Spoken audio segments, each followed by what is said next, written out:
बच्चों, आज हम पढ़ेंगे क्लास 11th राजनीतिक विज्ञान के अंतर्गत अध्याय 2 स्वतंत्रता।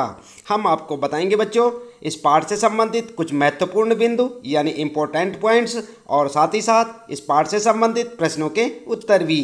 तो चलिए शुरू करते हैं। सबसे पहले जान लेते हैं इस पाठ के कुछ महत्वपूर्ण बिंदु, जैसे कि आप यहाँ पर देख सकते हैं। सबसे पहला महत्वपूर्ण पॉइंट है आपके लिए बच्चों, स्वतंत्रता का अर्थ व्यक्ति की आत्म अभिव्यक्ति की योग्यता का विस्तार करना और उसके अंदर की संभावनाओं को विकसित करना है। आई बात समझ में। दूसरा महत्वपूर्ण बिंदु है बच्चों, भारतीय राजनीतिक विचारों में स्वतंत्रता की समानार्थी अवधारणा स्वराज है। स्वराज का अर्थ स्व का शासन भी हो सकता है और स्व के ऊपर शासन भी हो सकता है। ठीक है। अगला पॉइंट है बच्चों आपके लिए, स्वतंत्र समाज वह होता है जिसमें व्यक्ति अपने हित संवर्धन न्यूनतम प्रतिबंधों के बीच करने में समर्थ हो।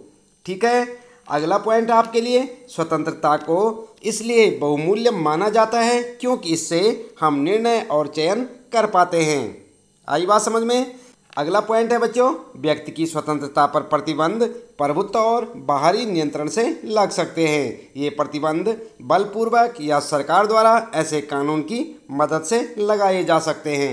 ठीक है। अगला पॉइंट है बच्चों, स्वराज का अर्थ स्व का शासन है और स्व के ऊपर शासन भी हो सकता है। स्वतंत्रता पर प्रतिबंध सामाजिक असमानता के कारण भी हो सकते हैं, जैसा कि जाति व्यवस्था में होता है, और समाज में अत्यधिक आर्थिक असमानता के कारण भी स्वतंत्रता पर अंकुश लग सकते हैं।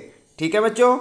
इसके बाद अगला महत्वपूर्ण पॉइंट आपके लिए, स्वतंत्रता मानव समाज के केंद्र में है और गरिमापूर्ण मानव जीवन के लिए बेहद महत्वपूर्ण है, इसलिए इस पर प्रतिबंध बहुत ही खास स्थिति में लगाए जा सकते हैं।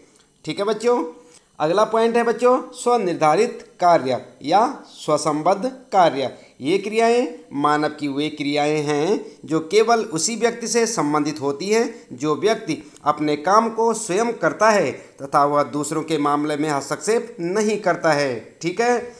इसके बाद अगला पॉइंट है बच्चों, अन्य निर्धारित कार्य या आप कह सकते हैं पर स्वसंबद्ध कार्य।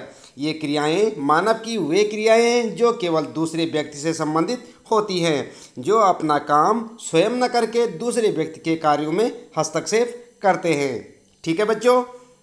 इसके बाद अगला पॉइंट है आपके लिए, राष्ट्रीय स्वतंत्रता उत्तेजनापूर्ण और आत्मिक होती है और राष्ट्रीय स्वतंत्रता के लिए लोग अपना जीवन समर्पित कर देते हैं। ठीक है। इसके बाद अगला है फिर बच्चों, जबकि व्यक्तिगत स्वतंत्रता व्यक्ति के विकास से जुड़ी होती है तथा इसमें व्यक्ति का अपना स्वार्थ निहित होता है। ठीक है। तो बच्चों, ये थे इस पाठ से संबंधित कुछ महत्वपूर्ण बिंदु यानी आप कह सकते हैं कुछ इम्पोर्टेंट नोट्स। ठीक है। इसके बाद आइए जान लेते हैं इस पाठ से संबंधित प्रश्नों के उत्तर अभ्यास प्रश्न उत्तर में। और यहाँ पर सबसे पहला प्रश्न है आपके लिए बच्चों, स्वतंत्रता से क्या आशय है? क्या व्यक्ति के लिए स्वतंत्रता और राष्ट्र के लिए स्वतंत्रता में कोई संबंध है? आपको बताना है। उत्तर में आप क्या लिखेंगे? आपने पाठ तो पढ़ लिया होगा बच्चों। उत्तर में आप लिख सकते हैं, स्वतंत्रता का अर्थ व्यक्ति की आत्म अभिव्यक्ति की योग्यता का विस्तार करना और उसके अंदर की संभावनाओं को विकसित करना है। इस अर्थ में स्वतंत्रता वह स्थिति है जिसमें लोग अपनी रचनात्मकता और क्षमताओं का विकास कर सकें। ठीक है बच्चों। स्वतंत्रता के दो पहलू महत्वपूर्ण हैं जिनमें आप लिख सकते हैं पॉइंट बनाकर। पहला लिखेंगे बाहरी प्रतिबंधों का अभाव है और दूसरा लिखेंगे लोगों में अपनी प्रतिभा का विकास करना है। ठीक है।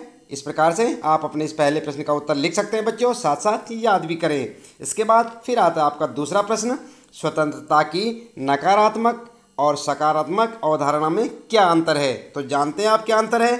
उत्तर लिखेंगे स्वतंत्रता की नकारात्मक और सकारात्मक अवधारणा में अंतर, और फिर हेडिंग डालकर लिखेंगे बच्चों, नंबर 1 स्वतंत्रता की नकारात्मक अवधारणा के पक्ष, और हेडिंग डालकर लिखेंगे नकारात्मक स्वतंत्रता को प्राचीन विचारक ज़्यादा महत्व देते हैं क्योंकि उनका मानना था कि स्वतंत्रता से अभिप्राय है मनुष्यों पर किसी भी प्रकार से बंधनों का अभाव अथवा मुक्ति से है, या मनुष्य पूर्ण रूप से स्वतंत्र हो तथा उसके कार्यों पर किसी भी प्रकार का प्रतिबंध नहीं होना चाहिए।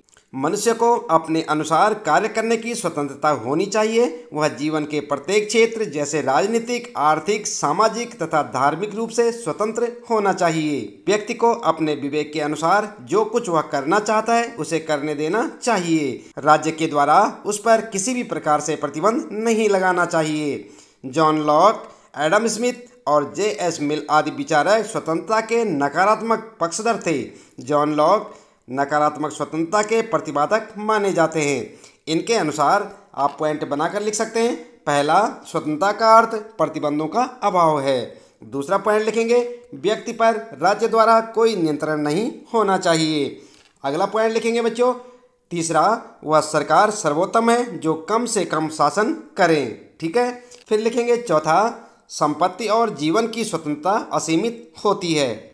ठीक है बच्चों। इसके बाद आगे लिखेंगे, आप दूसरी हेडिंग डालेंगे स्वतंत्रता की सकारात्मक अवधारणा के पक्ष, और हेडिंग डालकर लिखेंगे जॉन लॉस्की और मैकाइवर स्वतंत्रता के सकारात्मक सिद्धांत के प्रमुख समर्थक हैं। उनका मानना है कि स्वतंत्रता केवल बंधनों का अभाव है। मनुष्य समाज में रहता है और समाज का हित ही उसका हित है। समाज के लिए सामाजिक नियमों तथा आचरणों द्वारा नियंत्रित रहकर व्यक्तित्व के पूर्ण विकास के लिए अवसर की प्राप्ति ही स्वतंत्रता है। ठीक है बच्चों। और फिर लिखेंगे सकारात्मक स्वतंत्रता की विशेषताएं हैं, और पॉइंट बनाकर लिखेंगे नंबर 1, स्वतंत्रता का अर्थ प्रतिबंधों का अभाव नहीं है। सामाजिक हित के लिए व्यक्ति की स्वतंत्रता पर प्रतिबंध लगाए जा सकते हैं। दूसरा पॉइंट लिखेंगे बच्चों, स्वतंत्रता और राज्य के कानून परस्पर विरोधी नहीं है। कानून स्वतंत्रता को नष्ट नहीं करते बल्कि स्वतंत्रता की रक्षा करते हैं। आई बात समझ में। अगला पॉइंट लिखेंगे, स्वतंत्रता का अर्थ उन सामाजिक परिस्थितियों का विद्यमान होना है जो व्यक्ति के व्यक्तित्व के विकास में सहायक हों। ठीक है बच्चों। तो इस प्रकार से आप अपने इस दूसरे प्रश्न का उत्तर लिख सकते हैं। इसके बाद आइए देख लेते हैं यहाँ पर तीसरा प्रश्न है आपका, सामाजिक प्रतिबंधों से क्या आशय है? क्या किसी भी प्रकार के प्रतिबंध स्वतंत्रता के लिए आवश्यक हैं? उत्तर क्या लिखेंगे? उत्तर में आप लिख सकते हैं बच्चों, सामाजिक प्रतिरोध शब्द का तात्पर्य सामाजिक बंधन और अभिव्यक्ति पर जातीय एवं व्यक्ति के व्यवहार पर नियंत्रण से है। ये बंधन प्रभुत्व और बाह्य नियंत्रण से आता है। ये बंधन विभिन्न विधियों से थोपे जा सकते हैं। ये कानून, रीति रिवाज, जाति, असमानता, समाज की रचना हो सकती है। ठीक है। इसके बाद आगे लिखेंगे बच्चों, स्वतंत्रता के वास्तविक अनुभव के लिए सामाजिक और कानूनी बंधन आवश्यक है तथा प्रतिरोध और प्रतिबंध न्याय संगत और उचित होना चाहिए। लोगों की स्वतंत्रता के लिए प्रतिरोध जरूरी है, क्योंकि बिना उचित प्रतिरोध या बंधन के समाज में आवश्यक व्यवस्था नहीं होगी जिससे लोगों की स्वतंत्रता प्रभावित हो सकती है। ठीक है बच्चों। तो इस प्रकार से आप अपने इस तीसरे प्रश्न का उत्तर लिख सकते हैं बच्चों, साथ साथ याद भी करते रहें। इसके बाद आता है फिर आपका चौथा प्रश्न है यहाँ पर, नागरिकों की स्वतंत्रता को बनाए रखने में राज्य की क्या भूमिका है? तो जानते हैं आप राज्य की भूमिका।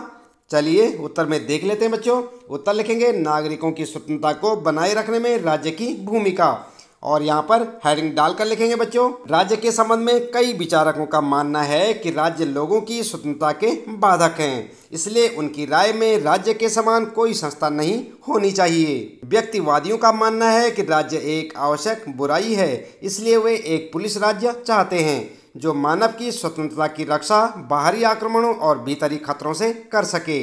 इसलिए आधुनिक स्थिति में स्वतंत्रता की अवधारणा और स्वतंत्रता के आवश्यक अवयव बदल गए हैं। आज इस तथ्य को स्वीकार किया जाता है कि प्रतिरोध और उचित बंधन आवश्यक हैं, यह स्वतंत्रता की सुरक्षा के लिए जरूरी हैं।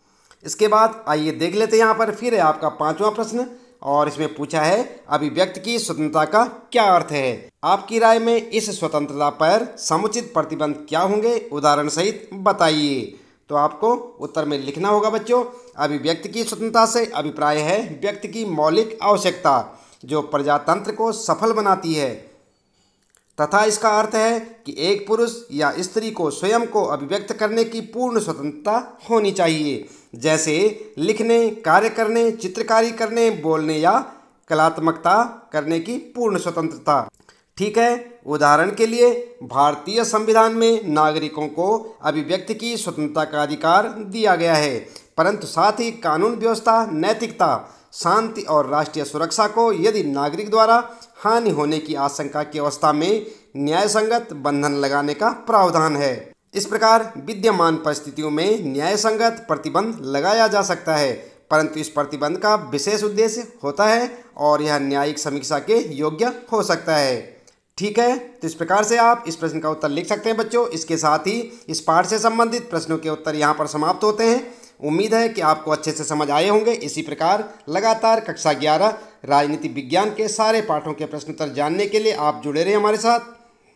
और यदि आप चैनल में पहली बार आए हैं तो चैनल को सब्सक्राइब अवश्य कर दें, बेल आइकन भी दबा दें बच्चों, ताकि आपको आने वाली प्रत्येक पाठ की वीडियो की नोटिफिकेशन मिलती रहे। मिलते हैं फिर अगली वीडियो में नए पाठ के कुछ नए प्रश्न उत्तरों के साथ।